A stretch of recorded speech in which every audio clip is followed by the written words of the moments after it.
Hey everyone, it's Ben Hardy, and in today's video we have to talk about Toyota because Toyota is currently having some major issues with what are arguably their most important vehicles in the US market.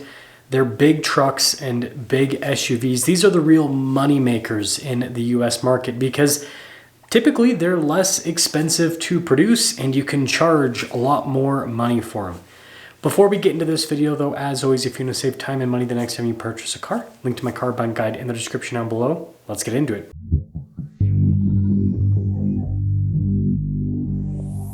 So if you don't already know, Toyota has been having some major issues with the Tundra, and people are now reporting that there are issues with the Tacoma. Now, I made two videos on the main channel diving a little bit deeper into both of these vehicles, so I'm not going to spend too much time on all of these specifics, but I do want to go over what I think is important. So on the Tundra side of things, a lot of the issues revolve around the engine, and this is not good for Toyota because a big part of the reason why people buy Toyotas are the engines, right? The perceived reliability of those engines. And so if Toyota is building cars with engines that aren't all that reliable, yeah, that is just not good. So if you don't know, the Tundra upon initial release had some bad turbos. They switched to a different supplier because that supplier just wasn't giving them good parts. And it seemed like, well, small issue, but we got over it and things are good. Well, now a couple of years later, people are having their Tundra engines literally blow up left and right.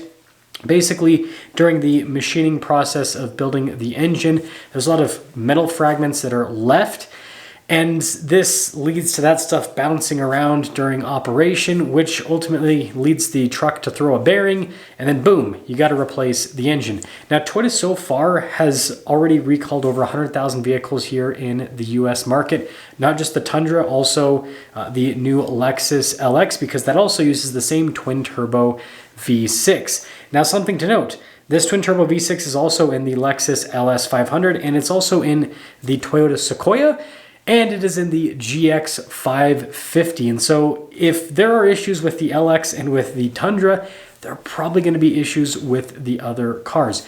Now, there are some differences with the Sequoia and with the GX that do need to be mentioned. First off, with the Sequoia, it has a hybrid component. You can also get that in the Tundra. And I do want to come back to this hybrid component in just a moment. And then with the GX, it has a smaller turbo.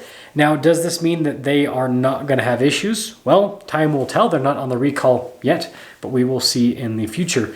Now, back around to the hybrid thing with the Sequoia, something that I've noticed when I've been looking at the forums and talking to people is it seems like people with the hybrid and the Tundra and then also with the Sequoia aren't having the same issues as people with the standard twin-turbo V6 without the hybrid. Now, I don't know exactly why this is, but my guess is the hybrid obviously takes away some stress from the engine because it's supplying some of the power. And you can imagine in day-to-day driving, right, you're not going to be using the engine as often. Well, you're using it all the time in the non-hybrid. In the hybrid, you're not going to be using it as much. And so I think that that could be kind of like a longevity measure for this issue. If the engine's not working as much, less stuff is bouncing around and throwing bearings. But this is a big problem, right? Because this affects a lot of vehicles, and currently there is no like real fix. Right now it looks like they're just replacing engines, and who knows how many vehicles this ultimately affects and how long it's going to take for us to get to a real fix. So this is a major problem for Toyota. Now on the Tacoma side of things, this is more anecdotal. I do need to put a big emphasis on this. We don't have a big recall or anything, but the anecdotes say this. Some people have had issues with that new 4-cylinder engine.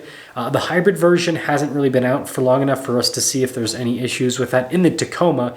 It's out in the new Land Cruiser. We'll talk about that in a moment.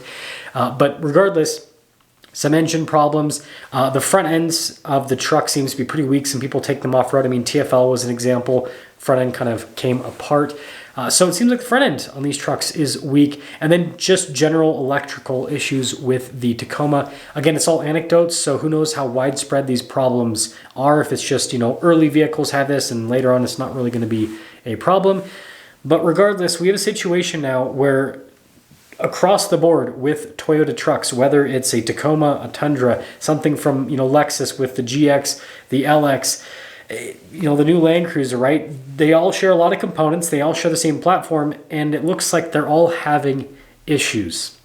And that's what I now want to focus on in today's video, is what this could mean for Toyota moving forward if they don't have a quick fix for all of this.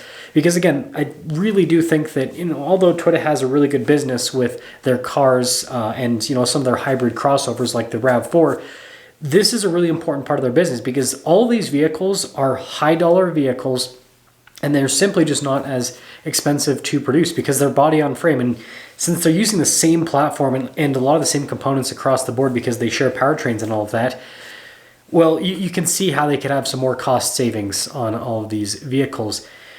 So with this could be like a big departure for a lot of people from Toyota, because the whole reason why you buy a lot of these big trucks and SUVs from Toyota is the perceived reliability.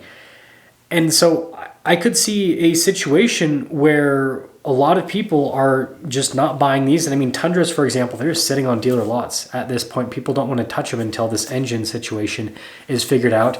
And then people are just getting too impatient and going and buying from other brands. And I guess you could say this could be an opportunity for other brands to pick up some business if they have product that could be at least more reliable than what we are currently getting from Toyota. So it could cause a big market shift.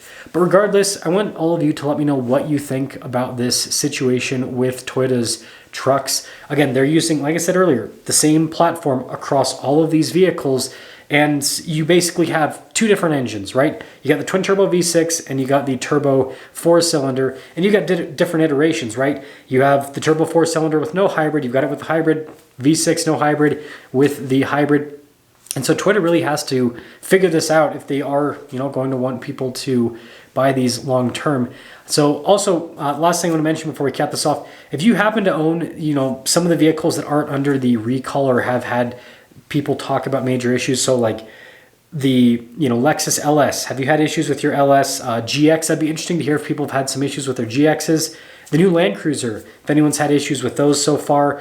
And then the Sequoia, again, I haven't really seen a whole lot on the Sequoia. Everything seems to be centered around the Tundra, but the Sequoia is just the SUV version of the Tundra. So interesting to hear on that. Let me know your thoughts on this, and if you're leaving Toyota because of this whole situation. I'll see you.